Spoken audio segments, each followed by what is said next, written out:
बोलिए सतगुरुदेव की जय। साहब। देह धरे का दंड है, भुगतत है सबको। भाई देह धरे का दंड है, भुगतत है सबको। ज्ञानी भुगतत ज्ञान से, मूर्ख भुगतत रहे। हमें दुखों का कारण जानना होगा। अभी तक जितने भी संसार में मुनि मुनीश महापुरुष विचारक हुए, एक बात पर सभी स्थिर है, उसमें भेदभाव नहीं है। बस इतना सा विचार लीजिए, वो ये कि आत्मा की व्याख्या सबने एक जैसी की है। 5 तत्व 25 प्रकृतियों से आत्मा परे है। देह धरे का दंड है, भुगतत है सबको। ज्ञानी भुगतत ज्ञान से, मूर्ख भुगतत। सुख दुख क्यों व्याप्त हो रहा है, विचार करना है। जब हमारी आत्मा 5 तत्व 25 प्रकृति से परे है, अब 5 तत्व 25 प्रकृतियों से क्या मिल रहा है वो समझिए। ये आत्मा का गुण नहीं है।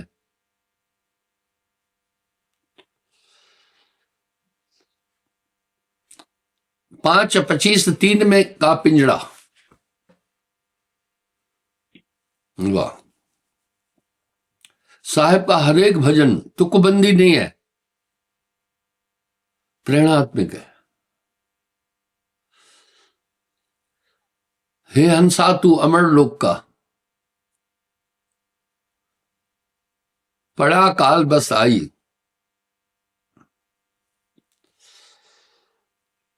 5 25 3 का पिंजड़ा, तामे तुह राखा भरमाई।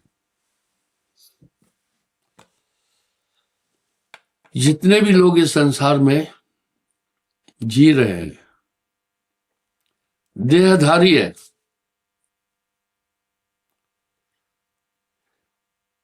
वो कोई भी सुखी नहीं है। हमें दुखों का कारण जानना होगा। जब तक हम दुखों का कारण ठीक से नहीं समझ रहे हैं तो दुखों की निवृत्ति हो ही नहीं सकती।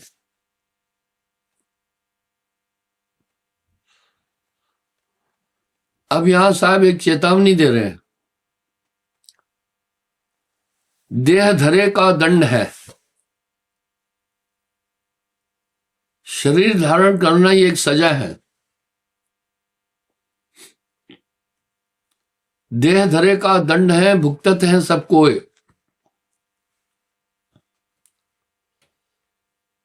ज्ञानी भुगतत ज्ञान से, मूर्ख भुगतत रोए। भजनों में कह रहे हैं, तनधर सुखिया कोई न देखा, जो देखा वो दुखिया।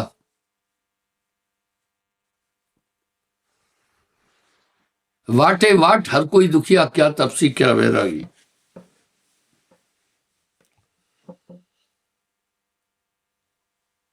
यानी कोई भी सुखी नहीं है। हमें दुखों का कारण जानना होगा।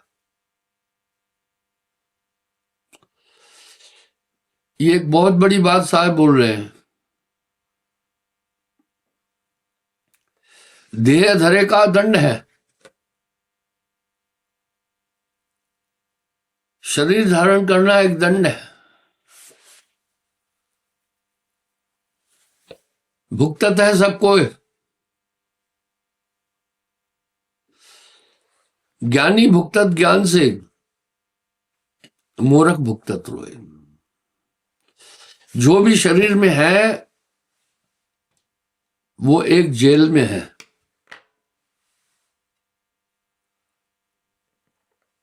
जो भी देह में है वो एक जेल में है। अगर जेल में रहने वाला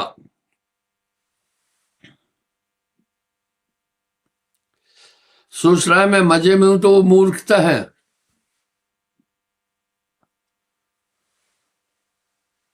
इस तरह शरीर धारण करने वाला कभी भी सुखी नहीं है।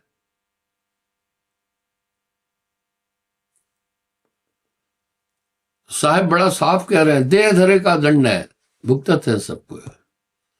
कई शब्दों में साहब ने इसको इंगित किया। तन धर सुखिया कोई न देखा, जो देखा वो दुखिया। वाटे वाट हर कोई दुखिया, क्या तपसी क्या वैरागी। हमें देखना दुख क्या है। क्या हमारी आत्मा का दुखों से कोई संबंध है? बिल्कुल नहीं। आत्मत्व की व्याख्या सभी धर्मशास्त्रों में है। आत्मा का दुख सुख से कोई संबंध ही नहीं है।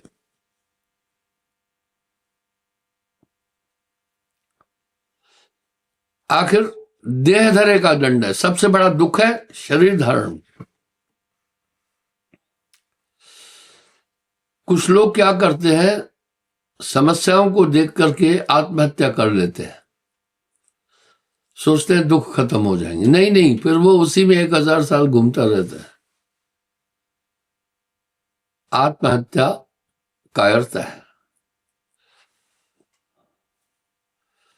हमें शरीर के धारण करने के दुखों को जानना है। क्या साहब की वाणी कितनी सार्थक है। हंसा तू तो सबल था, हंसा तू तो सबल था, अटपट तेरी चाल, रंग कुरंग ते रंग लिया, अब क्यों फिरत बेहाल। आइए हम देखते दुख क्या है। इस संसार में सिर्फ मनुष्य नहीं, वर्ण कीट पतंग आदि जितने प्राणी हैं सभी सुख की प्राप्ति की कोशिश कर रहे हैं। एक नेचर है ये।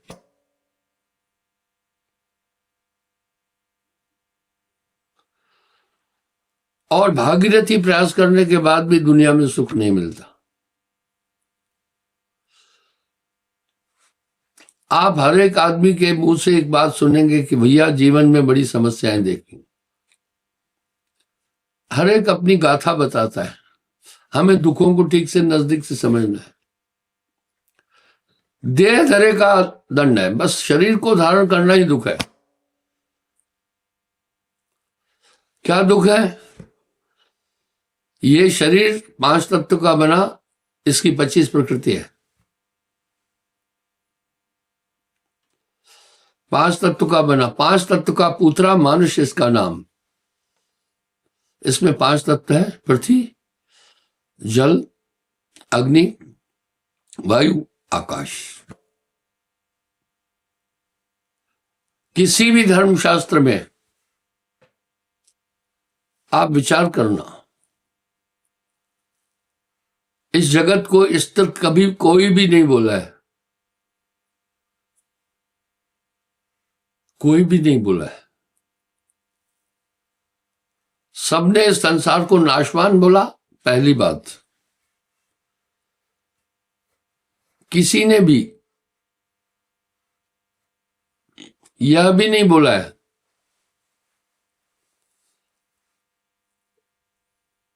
कि संसार आनंदमय है। किसी ने यह भी नहीं बोला है स्थिर है, अमर है।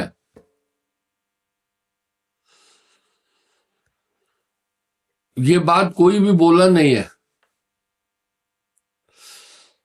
सबने इसको दुखों का घर बोला। आइए आज दुखों का विश्लेषण थोड़ा दे रहा हूं, समझना।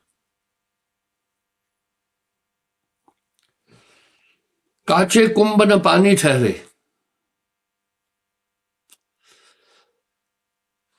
दुख क्या है हमें समझना है।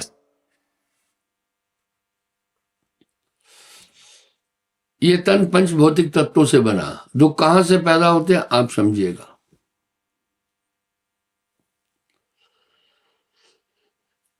जल, पृथ्वी, जल, अग्नि, वायु, आकाश, हर तत्व की 5 प्रकृतियां हैं।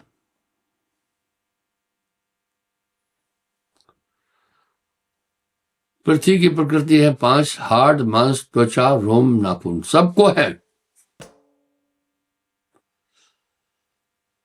मैं अक्सर प्रवचन में एक प्रसंग उठाता हूं, हम सिर्फ आत्मा से ही एक नहीं है, हम शरीर से भी एक ही है, व्यवहार से भी एक है, आत्तों से भी एक है।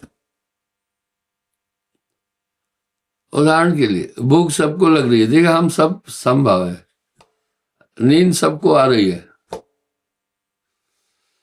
विषय भोग की इच्छा सब में उत्पन्न हो रही है, जल सभी पी रहे हैं,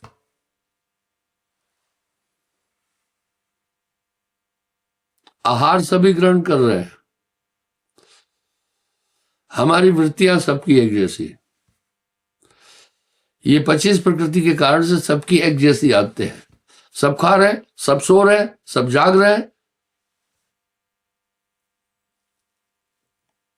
और गुण दोष भी सब में एक जैसे है।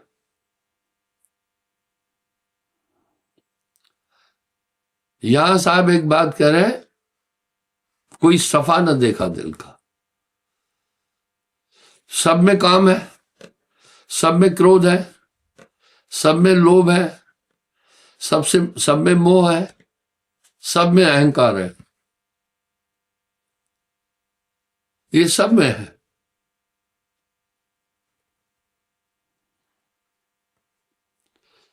हम वृत्तियों से भी एक जैसे हैं, क्योंकि ये 25 प्रकृतियां सबको प्रभाव डालती है। पंच कर्म, पंच ज्ञानेंद्रिय सब में है। किसी को भी अशुभ कहो वो गुस्सा हो जाता है, किसी को भी कहो, किसी को भी थोड़ा शारीरिक कष्ट दो तो वो मारने के लिए उत्तेजित हो जाता है।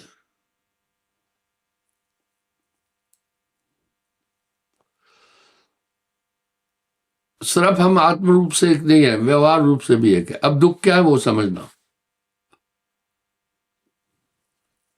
साहब की वाणी में बड़ा रहस्य है। तनधर सुखिया कोई न देखा, जो देखा वो दुखिया। पहला शरीर धारण करना ही दुख है। काचे कुंभ न पानी ठहरे। बरसात में आदमी सोचता है भाई हर तरफ कीचड़ ही कीचड़ है, बरसात में दुखी हो जाता है। अब सर्दी चल रही है, सब देखो कुछ ना कुछ ओढ़े पहने हुए हैं,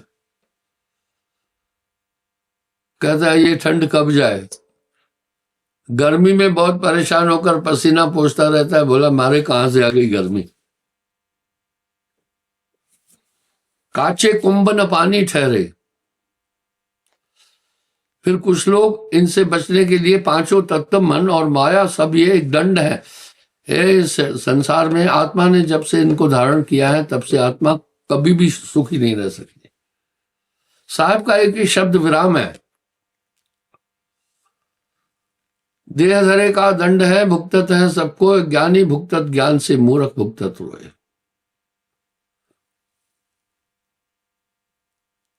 अग्नि तत्व सब में है, पृथ्वी तत्व सब में है, ये 5 तत्व धमाल मचा रहे हैं, ये सब नाशवान है, इसलिए ये देही भी नाशवान है।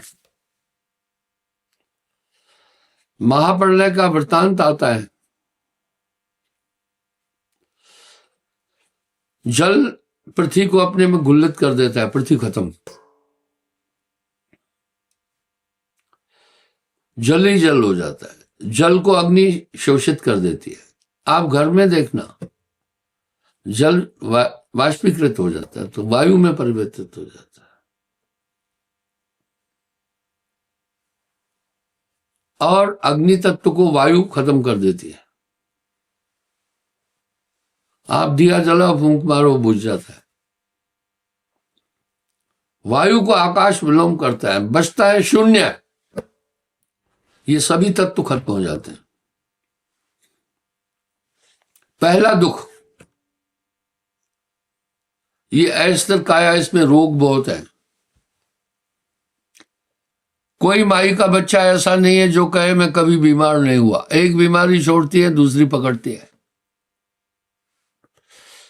जीव पड़ा भाव लूट में ना कछ लेन न देन। आपकी आत्मा का, आत्मा निर्मल है, उसमें ये सब चीजें नहीं है, क्योंकि दुखों को हमें ठीक से समझना है।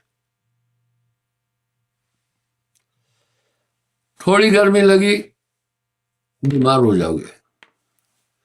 गर्मी से संबंधित बहुत बीमारियां हैं।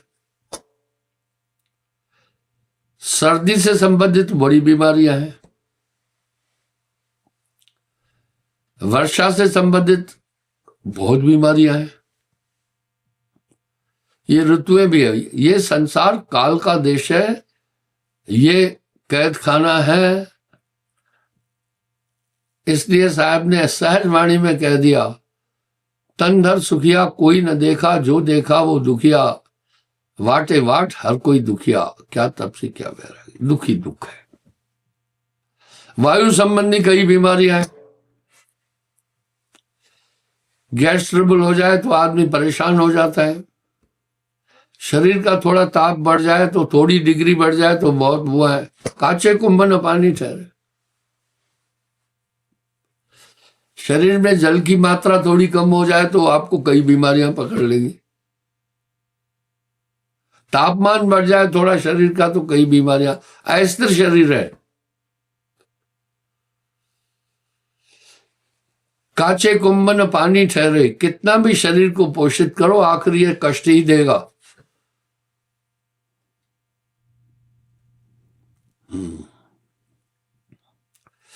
उसके अलावा फिर कभी एक्सीडेंट हो जाता है, कभी चोटें लग जाती है, कभी भयंकर बीमारी आ जाती है, कई महामारी आ जाती है। दुखी दुख तो है। आप पलट करके अतीत को देखो, कभी सुख मिला नहीं। शरीर का ऐसा धर्म है। जेल में रहने वाला आदमी अगर कहे कि मैं सुखी हूं तो बेवकूफ है। चाहे उसको हलवा पूड़ी मिलती रहे, अच्छे धाम खाने को मिलते रहे, उसकी स्वतंत्रता वहां चिन्ह है। इसलिए ये संसार दुखों का मान सागर है। फिर विकारों के कारण से पंचभौतिक तत्वों का पूरा खेल है। विकारों के कारण विषय विकार, फिर शादी करता है, फिर वो बच्चा पैदा होता है, फिर उसमें मोह होता है। वो बीमार है तो बस ठीक है, वो भी परेशान हो जाता है। आजकल वो संतान कहना मानती नहीं है। आजकल तो संतान ऐसी हो गई है, जीते जी माँ बाप को मारना चाहते हैं। धन संपत्ति के कारण से भाई भाई को मार रहा है। बड़े बखेड़े हैं। फिर शरीर की आवश्यकताओं की पूर्ति के लिए आदमी को धन चाहिए। भाई भोजन भी चाहिए, घर भी चाहिए, कपड़े भी चाहिए, सब चीज चाहिए। ठीक है, ये सब चीजें उपलब्ध भी हो जाए, अरब खरब लो संपदा, उदय अस्त लो राज, तुलसी जो निज मरण है, आबे कोने काज।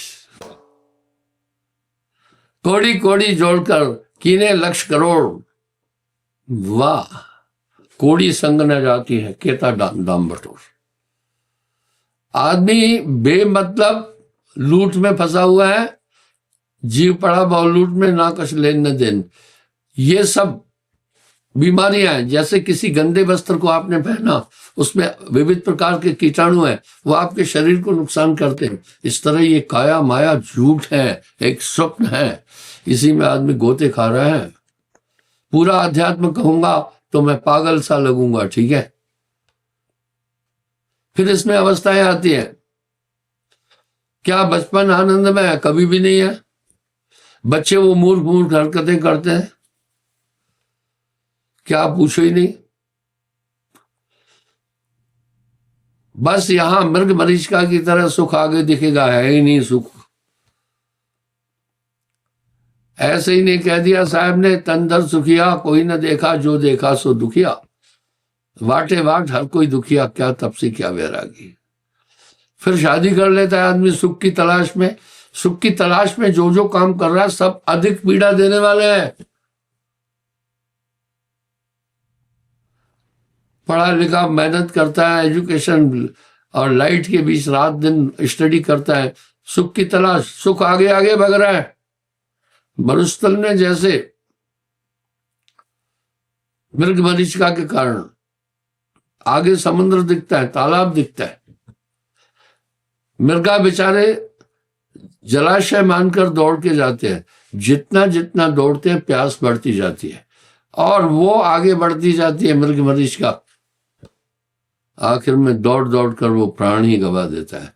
इस तरह सुख की तलाश में इंसान मृगा की तरह मृग मरीचिका में दौड़ता जा रहा है, सुख मिल ही नहीं सकता है। क्या शब्द है साहब के। इसी आइडियोलॉजी पर आदमी को इस तरह खींच के ले जा रहे हैं। तन धर सुखिया कोई न देखा, जो देखा वो दुखिया, वाटे वाट हर कोई दुखिया, क्या तपसी क्या वैरागी, जोगी दुखिया जंगम दुखिया, तपसी को दुख दूना, आशा तृष्णा सब घट व्यापे, कोई महल ना सुना। कुछ लोग फिर क्या करते हैं, साधु बन जाते हैं कि चलो अब वो घर में तो भोजन साजन मिल रहा था, अब वो कभी किसी के दर पर आदतें तो छूटी नहीं, 25 प्रकृति शरीर के साथ साथ है। घर में अपने हैं तो कम से कम अपना बिस्तर अपना घर है, लेकिन अब वो बेघर इधर उधर घूमता है। क्या उसमें सुख? वाह, उसमें सुख नहीं मिल सकता, वो और अधिक दुखी हो जाता है। मैंने इस बात को गोस्वामी जी के प्रसंग में कई बार उठाया। अर्थात मृग मरीचिका के समान है ये संसार। फिर इसमें थोड़ी थोड़ी उम्र बढ़ने के बाद जिम्मेदारियां बढ़ती जाती है। फिर उन बच्चों के लिए परेशान घूमता रहता है, रात दिन भागो दौड़ो, ये करो वो करो। वो मोह सकल व्याधिन को मूला, तासे उपजत बहुविध सुला। फिर इसमें काम क्रोध लोभ मोह अहंकार, पूरा मटेरियल ही विष है, इसमें जी फंसा है। ये तन विष की बेलरी, गुरु अमृत की खान, शेष दिए जो गुरु मिले तो भी सस्ता जान। ये मन बहुत प्लानिंग करेगा और नचाने वाला मन है, आपको वो दुखी कर रहा है, इसको समझो, बात ही खत्म है।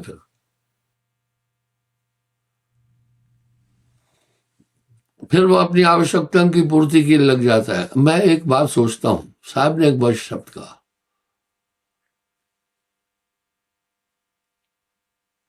बड़ा सुंदर कहा,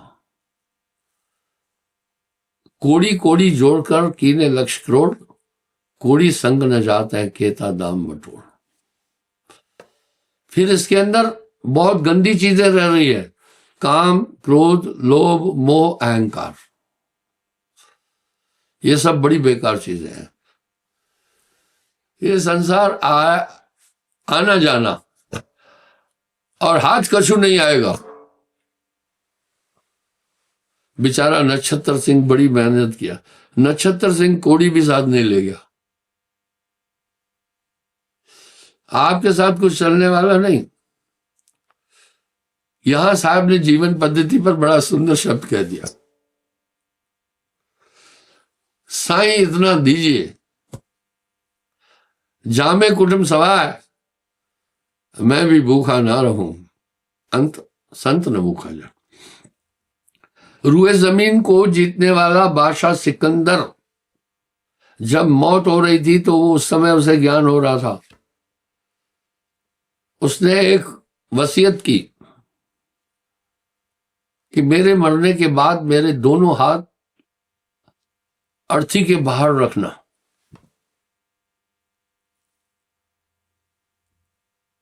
और पीछे बोलते जाना जब मुझे दफनाने के लिए ले जाओगे। बोला, रूए जमीन को जीतने वाला बादशाह सिकंदर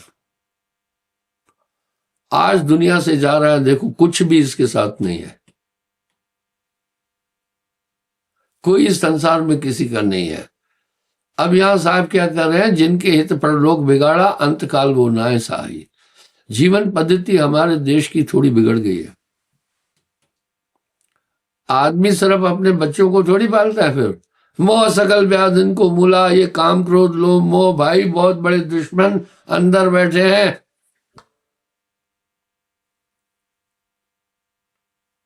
रहीम कवि ने एक अच्छी बात कही, बस कुसंग चाहत कुशल, कहे रहीम बड़सोस, महिमा घटी समुद्र की, जो रावण बसी पड़ोस। कहत कबीर सुनो भाई साधो, हाथ कछु नहीं आएगा, बस इसी में उलझाता जाएगा उलझाता जाएगा उलझाता जाएगा। मैं एक छोटा वृतांत बताता हूं, आप विचार कर लेना मेरी बात पर। एक बार नारद जी ने विष्णु जी को कहा, महाराज आप तो दयालु हैं, संसार में बड़ा दुख है, कोई नाले के किनारे सोया हुआ है, किसी को घर नहीं है, किसी को कुछ नहीं है, हम शरीर का सुख ही तो ढूंढ रहे हैं ना सभी। बोला दयालु स्वर्ग खाली पड़ा है, लोगों को थोड़ा सा इधर ले आओ, आप प्रतिपालक हैं। विष्णु जी ने कहा क्या करूं, कोई आता नहीं है यहां। नारद ने कहा मैं जा रहा हूं, आप स्वर्ग भर दूंगा 4-6 दिन में। मैं बताता हूं मोह पर, वो याद रखना। बोला ले आओ ले आओ, जितने लोग आ सकते हैं, मैं तो स्वर्ग में चाहता हूं लोग आए। काल का जीव माने नहीं, कोटिन कहूं बुझाए, मैं खींचू सतलोक को बांधा यम पर जाए। बोला मैं लाता हूं। वहां से नारद जी खुश होकर आया कि काफी लोगों को मैं ले चलूंगा। आप बात समझना, आकर लोगों को कहा भाई मैं ब्रह्मा जी का मानस पुत्र नारद हूं, मैं आया हूं स्वर्ग से, चलो स्वर्ग में। विष्णु जी ने निमंत्रण दिया, वहीं रहो चलकर, यहां दुख है। लोगों ने कहा वाह वाह चलेंगे। कोई कहने लगा ऐसा है अभी नहीं चलेंगे, कोई तैयार ही नहीं है।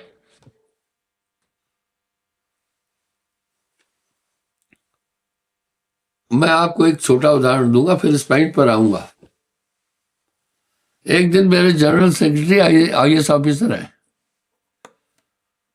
भजन में थे, साहब की ऐसी कृपा हुई, सुरती खींची, बॉडी से जा रहे थे, डर गए। बोला ओ अभी नहीं जाने को, हमने जईबे ससुर घर रे बाबा, कोई जाने को तैयार नहीं आया है। अभी यहां साहब एक शब्द कह रहे हैं, मैं आया इस लोक में, फिरा गांव की खोर, ऐसा बंदा ना मिला चाहे लीजिए फटक पछोड़। बोला मैं गली गली घुमा, कोई जाने के लिए तैयार नहीं था।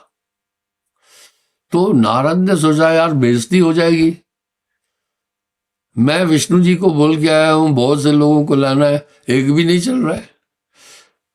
कोई कह रहा था लड़की की शादी हो जाए फिर चलूंगा, कोई कह रहा था घर बनाऊं फिर चलूंगा, कोई कह रहा था छोटे बच्चे अभी नहीं चलूंगा। वाह ये माया।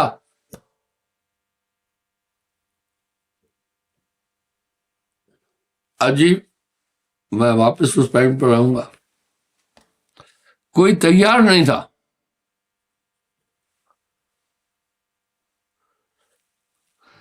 नारद जी बेचारा तंग हो गया, सोचा बड़ी बेइज्जती होगी, मैं तो वहां विष्णु जी से दावा करके आया, दुनिया के लोग बहुत दुखी है, खड्डों में नालों में सो रहे हैं, घर नहीं है, ठंड लगती है, स्वर्ग में ले जाना है। वाह ये इच्छाएं कहां से आ गई। अब साहब भी कितने प्यारे शब्द कह रहे हैं, मैं आया इस लोक में, फिरा गांव की खोर, ऐसा बंदा ना मिला जाए लीजिए फटक पछोड़। कोई भी चलने के लिए तैयार नहीं हुआ। काल का जीव माने नहीं, मैं कोटिन कहूं बुझाए, मैं खींचूं सतलोक को ये बांधा जम पर जाए।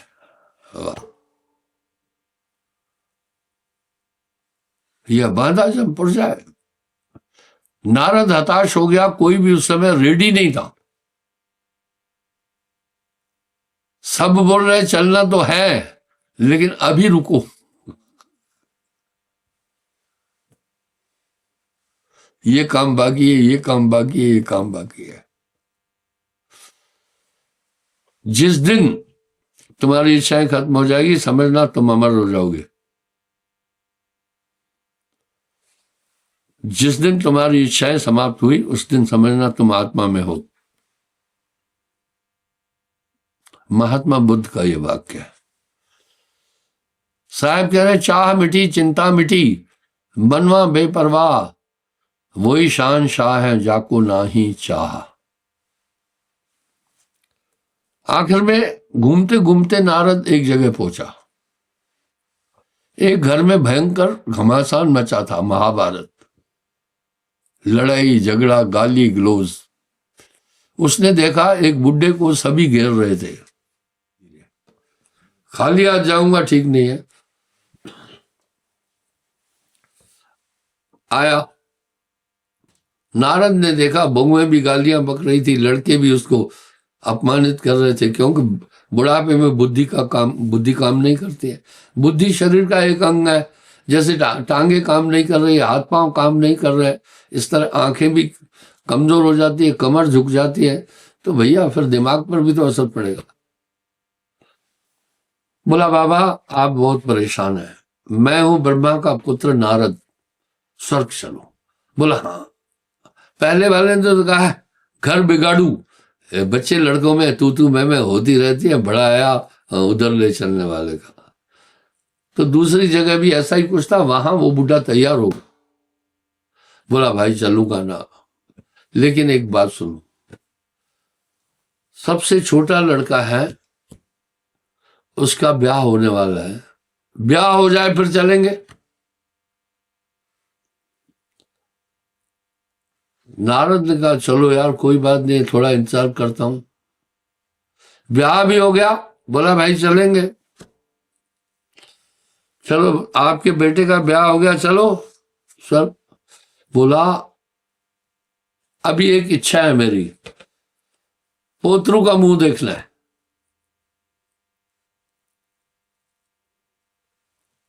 नारद का चलो और इंतजार कर लेते हैं। पोतरू हुआ। नारद तो जानता था ना,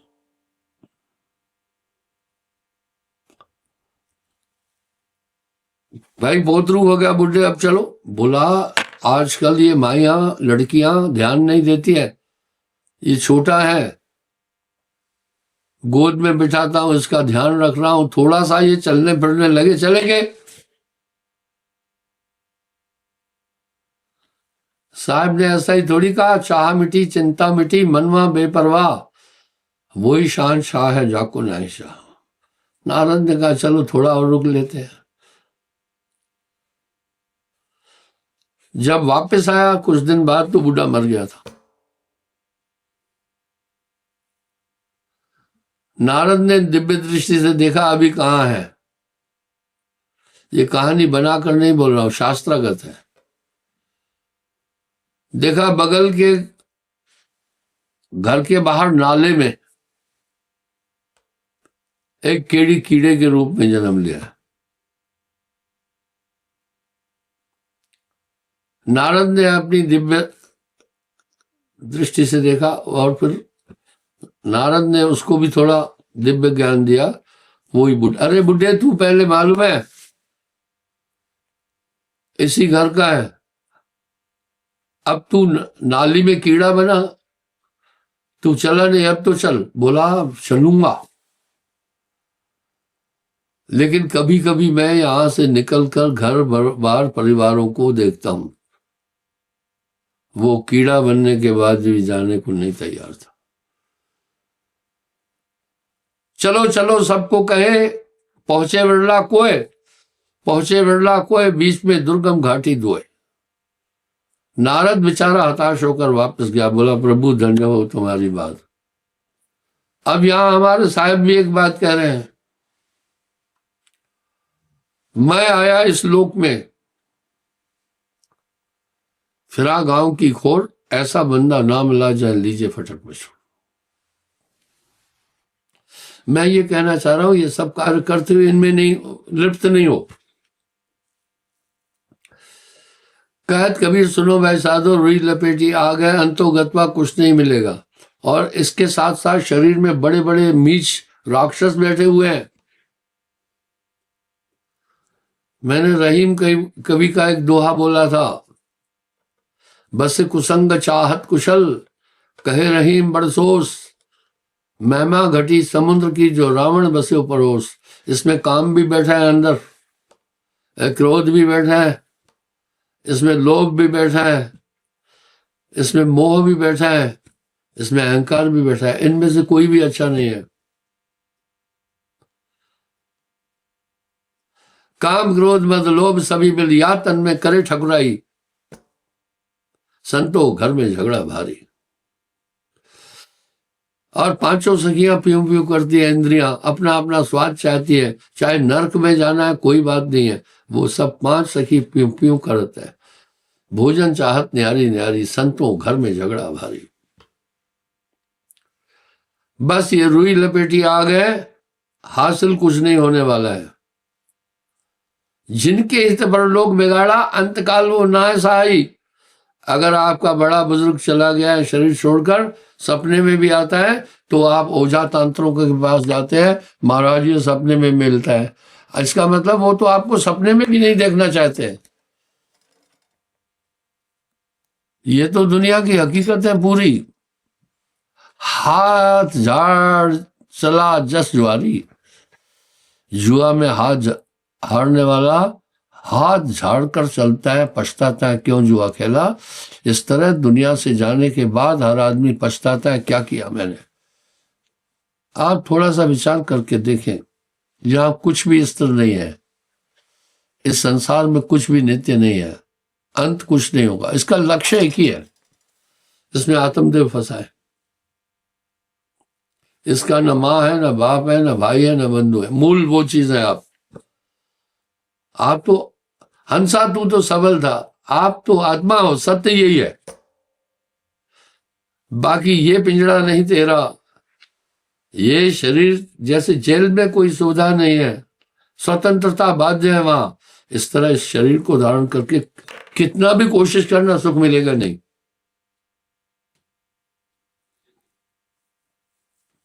देह धरे का दंड है, भुगतत है सबको। ज्ञानी भुगतत ज्ञान से, मूर्ख भुगतत रहे। इसलिए एक ही लक्ष्य है जीवन का। आपको कुछ भी नहीं चाहिए। आपकी आत्मा की व्याख्या आ रही है। मैं अभी योगा वशिष्ठ निकाला था, आत्मा की व्याख्या आ रही है। आप अद्भुत चीज है। हंसा तू तो सबल था, आत्मा किसी भी तत्व पर निर्भर नहीं है। आत्मा पंच भौतिक तत्वों से परे है। आत्मा में मन बुद्धि चित्त अहंकार नहीं है। आत्मा में 25 प्रकृतियां नहीं है। आत्मा अपने स्वरूप में स्थित है, कभी न कमती है न बढ़ती है। कम से कम दुनिया के जितने भी धर्म है, आत्मा की व्याख्या बड़ी सुंदर दी है। इसलिए भाइयों जागो थोड़ा सा। और इस जीवन का एक ही लक्ष्य है। धर्म भी कह रहे हैं, इस संस्कृति, इस धर्म, हिंदू धर्म का एक मान्यता है, पहला ईश्वर है। ये धर्म ईश्वर के अस्तित्व को मानता है। दूसरा, इसके 2 सिद्धांत है, सत्य और अहिंसा। अगर आप इस मानव तन में आए, सत्य को धारण करो।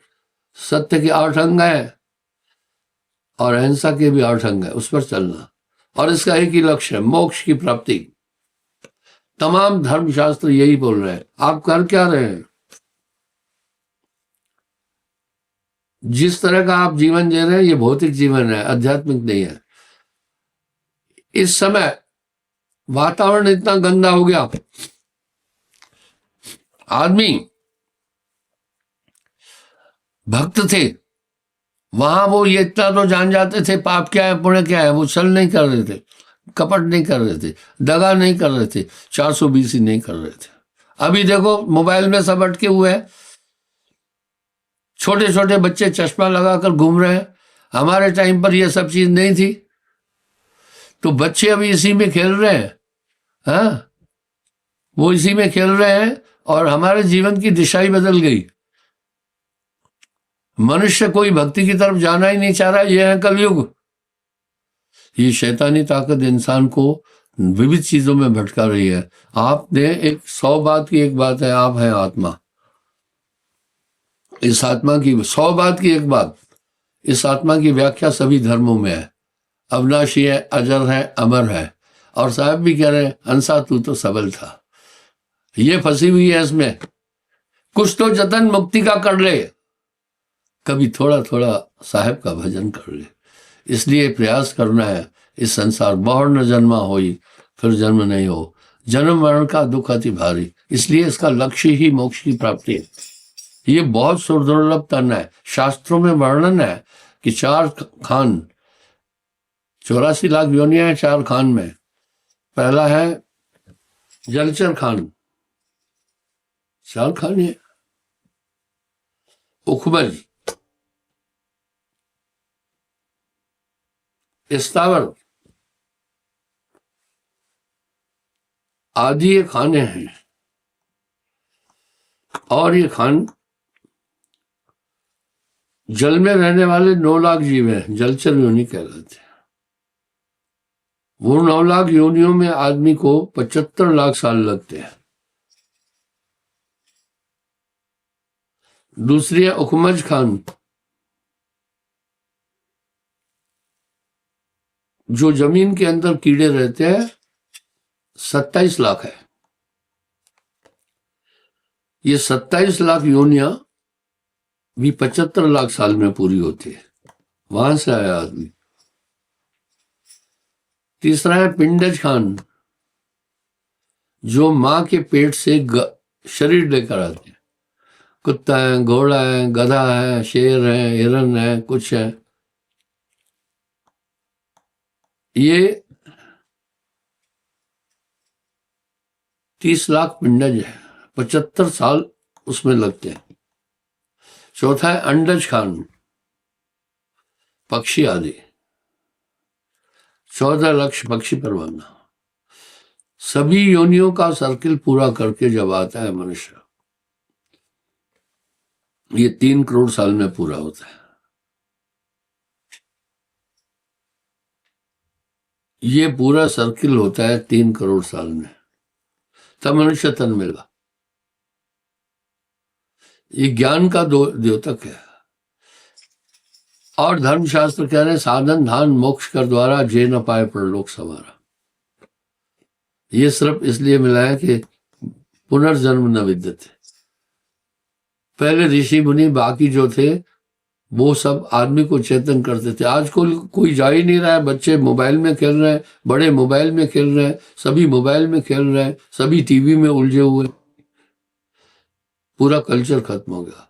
पर याद रखना, सुर दुर्लभ मानव तन पाया, श्रुत प्राण सदग्रंथ तन गाया। साधन धार मोक्ष का द्वारा, जे न पाए परलोक सवारा।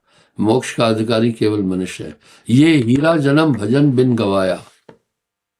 कुछ तो मुक्ति का जतन कर ले। आज भक्ति की बात करने वाला आदमी कहते पिछड़ा है, पर ये अहम आवश्यक है। लक्ष्य ही जीवन का एक है। इसलिए इस तन में ये सब चीजें होने के बावजूद भी विशेष शक्तियां भी है मनुष्य में। इस शरीर में 6 शरीर है। भैंस स्वप्न नहीं देखती, आप नींद में भी चले जाते हैं। इसलिए भाई इस देह का कर्तव्य केवल खाना है या पान है, यही समझ है। मूर्खता, यही महाज्ञान है। बच्चे लड़के तो कुत्ते बिल्ले भी पालते हैं, जीव जंतु भी पालते हैं। कौन सी बड़ी बात है। घर तो सभी बना ही रहे हैं। चींटियां भी घर बनाती है अपना। मैंने नेट पर देखा था, चींटियां कॉलोनी बनाती है, बड़े बेहतरीन तरीके से रह रही है। इस देह का कर्तव्य केवल खाना है या पान है, यही समझ है। मूर्खता, यही महाअज्ञान है। तो कहने का ये मतलब है मोक्ष का जतन करना है, भजन करना है, जरूरी है। बहुत आगे दुख है, बहुत कष्ट है संसार के अंदर। 84 लाख योनियों का 3 करोड़ साल लगता है आदमी को, उसके बाद ये तन मिला है। इसलिए भय रखो कि दोबारा वहां न जाए, आत्मा का साक्षात्कार हो जाए। आपकी आत्मा आपसे कहीं दूर नहीं। अब तो आपको वहां का परिचय भी मिला है, भजन करना, एकाग्र रहना, याद रखना। आपकी आत्मा मैं बताता हूं। मुझे एक लड़के ने बड़ी अच्छी बात बोली, बोला इस आत्म तत्व पर न जाने कितनी बड़ी बड़ी किताबें लिखी हैं, आपने आत्मा का परिचय एक ही शब्द में दे दिया, ध्यान आत्मा है, सुरती आत्मा है। बस इस ध्यान को संभालना। आपकी आत्मा एक चेतन स्वरूप है। आत्मा की व्याख्या शास्त्रों में है, बॉडी में पूरा ढूंढना, चेतन है, वो चेतना है, सुरती है। इसलिए सूरज संभाले काज तू ना भरम बुला, मन सयार मनसा लहर बहे कथो न जाए। क्षमा चाहता हूं, थोड़ा समय अधिक लिया।